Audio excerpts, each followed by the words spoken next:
여러분 안녕하십니까? 그동안 4.15 총선 등 선거 부정 의혹 진상규명을 적극 촉구해온 각계 인사 중 한 명인 허정구 전 환경논설위원이 윤석열 대통령에게 묻는다라는 제목의 글을 SNS를 통해 공개했습니다. 허정구 전 논설위원은 고교 평준화 이전에 경북고와 고려대 경제학과를 졸업했고 중앙일보를 거쳐 환경부장과 논설위원 등을 지낸 언론인입니다. 그는 이 글에서 문재인 집권 시절에 깔아둔 여론조작과 선거 부정 인프라는 윤석열 정권 들어서도 한치도 개선될 조짐을 보이지 않는다면서 윤 대통령은 국민의 주권과 국가 권력을 탈취하는 체제전복 행위에 대해선 왜 걱정하지 않는가, 눈에 보이지 않는가라고 질타했습니다. 또 부정선거 의혹을 수사해서 선거 정의를 바로 세우라는 주문은 용산 대통령실에 수도 없이 많이 전달됐다면서 의혹을 철저히 파헤치고 대책을 세우라는 말 한마디면 무너진 선거 정의를 바로 세우고 나라를 지킬 수 있거늘 침묵으로 일관하는 까닭이 무엇인가라고 추궁했습니다. 허정구 전 논설위원은 이와 함께 국민의 세금으로 운영되는 조직이 국민에게 턱도 없는 거짓말을 쏟아내는 이런 선관위 조직을 혁파하지 않은 채 4.10 총선을 맡겨도 좋은지 윤 대통령은 분명하게 입장을 밝혀야 한다라면서 또 현행 사전투표 제도가 선거 정의에 부합한 것인지에 대해서도 윤 대통령은 분명한 견해를 밝혀야 한다라고 강조했습니다. 그는 윤 대통령은 과연 바람 앞에 촛불 신세인 이 나라의 자유민주주의 체제를 지킬 의지가 있는가? 취임한 지 1년 7개월이란 시간이 흘렀건만 애국 시민들이 끊임없이 요청해온 부정선거 수사를 외면하는 까닭이 무엇인가?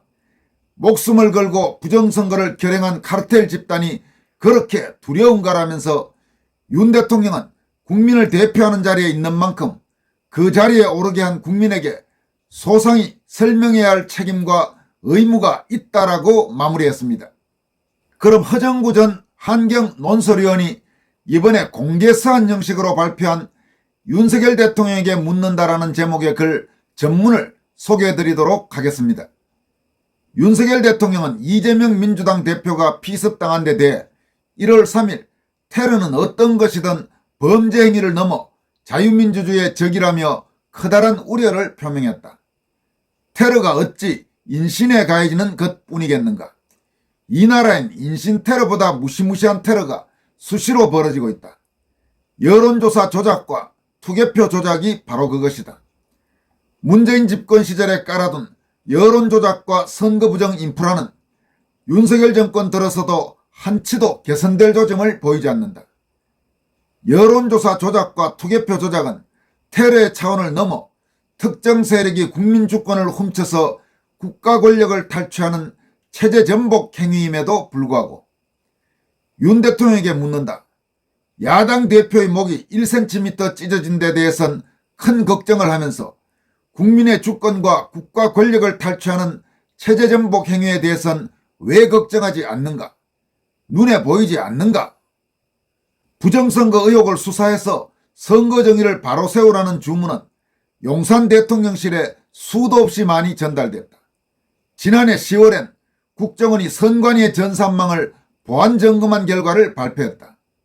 핵심 메시지는 해킹문을 활짝 열어둔 이런 엉터리 시스템 아래서 부정선거가 자행되지 않으면 그것이 도리어 이상한 일이란 것이다. 그런 보고를 받고도 윤 대통령은 말이 없었다. 의혹을 철저히 파헤치고 대책을 세우라는 말 한마디면 무너진 선거 정의를 바로 세우고 나라를 지킬 수 있거늘 침묵으로 일관하는 까닭이 무엇인가? 지난해 12월엔 외국 시민단체들이 부정선거 수사를 촉구하는 대규모 집회와 삭발식을 가진 뒤 잘라낸 머리카락과 함께 부정선거 증거물을 모은 다큐멘터리 영화 왜 더 카르텔을 대통령실에 전달했다. 이 밖에도 사회정의를 바라는 전국 교수 모임 정교모와 해외 동포단체 등이 부정선거 방지 대책을 세세히 담은 시국 선언문을 대통령실에 보냈다. 이쯤 되면 윤 대통령도 부정선거의 내막을 더 이상 모른다고 할 수 없을 것이다. 그럼에도 아무런 액션을 취하지 않는 까닭이 무엇인가? 나라의 명운이 걸려있는 4.10 총선이 채 100일도 남지 않았다. 4.10 선거를 집행할 현행 선관위는 거짓말을 밥 먹듯이 하는 조직이다. 재검표장에서 접힌 흔적이 없는 빳빳한 투표지가 무더기로 쏟아지자 형상을 복원한 종이를 사용했다고 하고, 2장의 투표지가 붙어 있으면 정전기 때문에 붙었다고 하고, 기표 도장이 규격보다 크면 시간이 지나면 불어난다고 했다. 선관위가 최근 선거관리 개선책을 몇 가지 내놨지만 사전투표관리관의 도장을 직접 날인이 아니라 인쇄 방식으로 계속하겠다는 것은 속이 훤히 들여다보이는 수작이다. 언제든 가짜 투표지를 만들어내는 수단을 움켜쥐고 있겠다는 것이다. 그런 선관위 체제에서 4.10 총선을 해봐야 결과는 너무도 뻔하다. 국민의 세금으로 운영되는 조직이 국민에게 턱도 없는 거짓말을 쏟아내는 이런 선관위 조직을 혁파하지 않은 채 4.10 총선을 맡겨도 좋은지 윤 대통령은 분명하게 입장을 밝혀야 한다. 당일 투표의 후보별 득표는 백중세임에도 사전투표에선 그 격차가 더블스코어를 기록하는 기상천외한 일이 벌어져도, 사전투표 민주당 압승 공식이 지속돼도, 사전투표율을 마구잡이로 끌어올려도, 유령이 투표했는지 검증조차 할 수 없는 현행 사전투표 제도가 선거 정의에 부합한 것인지에 대해서도 윤 대통령은 분명한 견해를 밝혀야 한다. 윤 대통령은 2022년 5월 10일 푸른 하늘에 오색 구름이 떠있는 국회 앞마당 취임식장에서 나는 헌법을 준수하고 국가를 보호할 것을 국민 앞에 엄숙히 선서한다고 다짐했다. 여론조사 조작과 투개표 조작은 헌법과 국가체제를 파괴하는 테러 중의 테러가 아닌가. 그런 테러에 대해서 국가를 보호해야 할 윤 대통령은 왜 움직이지 않는가? 윤 대통령은 과연 바람 앞에 촛불 신세인 이 나라의 자유민주주의 체제를 지킬 의지가 있는가? 취임한 지 1년 7개월이란 시간이 흘렀건만 애국 시민들이 끊임없이 요청해온 부정선거 수사를 외면하는 까닭이 무엇인가? 목숨을 걸고 부정선거를 결행한 카르텔 집단이 그렇게 두려운가? 윤 대통령은 국민을 대표하는 자리에 있는 만큼 그 자리에 오르게 한 국민에게 소상히 설명해야 할 책임과 의무가 있다. 이렇게 밝혔습니다. 언론인인 허정구 전 한경 논설위원이 공개한 윤석열 대통령에게 묻는다. 시청자 여러분들은 이거를 들으시면서 어떤 생각을 하셨습니까? 윤 대통령은 과연 대한민국의 자유민주주의를 지킬 확고한 의지가 있는지를 묻는 허정구 전 논설위원의 이 추궁에 대해 윤 대통령은 분명하게 대답할 의무가 있는 것이 아닌가, 이런 생각을 해봅니다. 이어서 살펴볼 소식은 자유변호사협회 회장인 도태우 변호사가 출마를 선언한 4.10 총선 대구 중구 남구 지역구에서 첫 여론조사가 실시됐습니다. 이 대구 중남구는 현재 국민의힘 예비후보들이 많이 등록해서 특히 국민의힘 후보들 사이에 아주 경쟁이 치열한 조직입니다. 대구 경북 지역의 언론사인 영남일보와 TBC가 최근 공동으로 여론조사를 실시했습니다.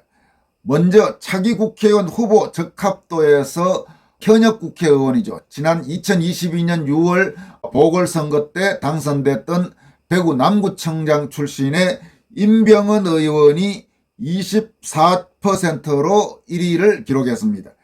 이어서 민주당의 허소 전 대구광역시 중남구 지역위원장이 19%였고 도태우 자유변호사협회 회장이 13%, 또 노승권 법무법인 태평양 대표 변호사가 7% 순이었습니다. 이어서 이행규 전 국민의힘 대구시당 사무처장이 5%, 강사빈 국민의힘 중앙당 상근부대변인과 권영년 제20대 대통령직 인수위원회 자문위원과 손영준 전 국민의힘 대구시당 중남구 청년지회장이 각각 4% 수준이었습니다. 지지후보 없음은 9%였고 잘 모름은 6%, 무당청이 15% 수준이었습니다. 그러니까 분석해본다면 민주당 성향인 허소 예비후보를 제외한다면 국민의힘 후보 가운데는 현역 의원인 임병헌 의원이 24%로 1위였고 도태우 변호사가 2위, 노성근 변호사가 3위 이렇게 나타났습니다. 임병헌 24%, 도태우 13%, 노성근 7%. 이러니까 현재로서는 임병헌 후보가 앞서고 있고 다른 국민의힘 후보들 가운데는 도태우 후보가 다른 후보들보다는 상당히 앞선, 그러니까 유일하게 두 자릿수, 임병헌 의원을 제외한다면 말입니다. 국민의힘 성향 예비 후보들 가운데는 유일하게 두 자릿수대의 지지율을 기록하고 있습니다. 얼마 전에 말씀드렸지만은 특히 이 지역은 도태우 변호사의 경우 탄핵정변 과정에서 박근혜 전 대통령의 민형사 소송 대리인, 변호인을 지낸 반면 노성근 후보는 박근혜 전 대통령이 구속될 당시 박근혜 전 대통령을 구속했던 서울중앙지검에서 1차장 검사를 지냈습니다. 당시 서울중앙지검장은 이영렬, 그리고 검찰총장은 김수남, 이렇게 검찰 상층부 박근혜 대통령 구속의 핵심 라인이었는데 그 김수남 검찰총장과 이영렬 서울중앙지검장 아래서 1차장 검사를 지냈습니다. 이와 관련해서 박근혜 대통령의 핵심 측근인 유영하 변호사는 얼마 전 인터뷰에서 박근혜 대통령 구속은 김수남, 이영렬, 노성근 이런 사람들이 있던 검찰에서 구속을 한 것이지 윤석열 특검에서 한 것은 아니다, 이렇게 인터뷰를 통해서 밝힌 바가 있습니다. 물론 이에 대해서 노성근 변호사는 자신이 박근혜 대통령 구속을 결정할 그런 위치에 있지 않았다 이러면서 구속에 대한 직접적인 책임을 강력히 부인하고 있는 상황입니다. 이번 여론조사에서 또 눈여겨볼 점은 일단 현역 의원인 임병헌 의원이 24% 정도로 1위로 나타나긴 했지만 임병헌 의원이 바뀌는 것이 좋다, 이런 응답이 상당히 높게 나타났다는 것입니다. 대구 중남구 주민의 절반 이상인 56%가 새 인물로 국회의원이 교체되는 것이 좋다, 이렇게 응답한 반면 임병헌 의원이 재당선되는 것이 좋다는 32%였습니다. 그러니까 이번에 대구 중구 남구의 국회의원이 교체되는 것이 좋다는 응답이 무려 24%포인트나 더 높게 나타난 것입니다. 이와 함께 중남구 주민 중 66%가 국민의힘 중앙당의 전략공천에 반대한다고 응답했고 전략공천에 찬성한다는 응답은 34%로 거의 더블 스코어 가까이 국민의힘이 전략공천을 해서는 안 된다, 그러니까 결국 지역구에서 지역에서 더 신망받는 인사가 공천을 받아야 된다, 이렇게 응답한 것으로 조사됐습니다. 한편 도태우 변호사는 최근 대구 중구 경상가명공원에서 기자회견을 갖고 국회의원 의정평가제와 삼선 초과 제한제, 불체포 특권 폐지 등 정치 선진화를 위한 성명을 발표했습니다. 도태우 변호사는 성명을 통해서 정당 개혁 없이는 총선 승리를 가져올 수 없다면서 국민이 원하는 똑똑하고 유능한 정치, 유권자들의 목소리에 귀를 기울이는 정치를 실현하기 위해서 국회의원의 모든 기득권을 내려놓아야 한다고 강조했습니다. 그는 국민의힘 정치혁신안으로 우선 국회의원 의정평가제를 비롯한 3대 방안을 제시했습니다. 의정평가제는 의정활동의 적극성과 실효성 등을 유권자들에게 매년 평가받되 부정적인 평가가 50% 이상인 사태가 3년 이상 지속되면 차기 총선 출마를 제한하는 제도로 의정활동 홍보에 치우친 기존의 의정보고회와는 전혀 다른 성격입니다. 도태우 변호사는 또 정치의 건강성과 정당의 지속 가능한 성장, 부패 카르텔 예방을 위해서 국회의원이 같은 지역구에서 3선을 넘길 수 없도록 해야 한다고 촉구했습니다. 즉 지방자치단체장의 3선 초과 제한제와 궤를 같이 하는 제도로 3선 이후에 타지역 출마는 가능하도록 길을 열어두면 된다, 이런 의미입니다. 그는 또 국회의원 불체포 특권 역시 과거 권위주의 정부로부터 입법부와 군소 야당을 보호하기 위해 만들어진 낡은 헌법 조항이므로 여야 없이 당론으로 국회의원 불체포 특권 폐지를 추진해야 한다고 주장했습니다. 도태우 변호사는 국민을 위한 정치, 국민이 원하는 정치를 위해 국회의원부터 과감한 혁신이 필요하다면서 제가 국회의원에 당선되면 저부터 이 약속들을 지키겠다는 서약문을 썼다, 이렇게 밝혔습니다. 많은 시청자 여러분들이 좋아하시는 도태우 변호사가 이번 4.10 총선을 앞두고 국민의힘 공천 경쟁에서 과연 어떤 결과를 얻을 수 있을지, 이 부분도 관전 포인트 중에 하나라고 생각합니다. 여기까지 하겠습니다. 고맙습니다.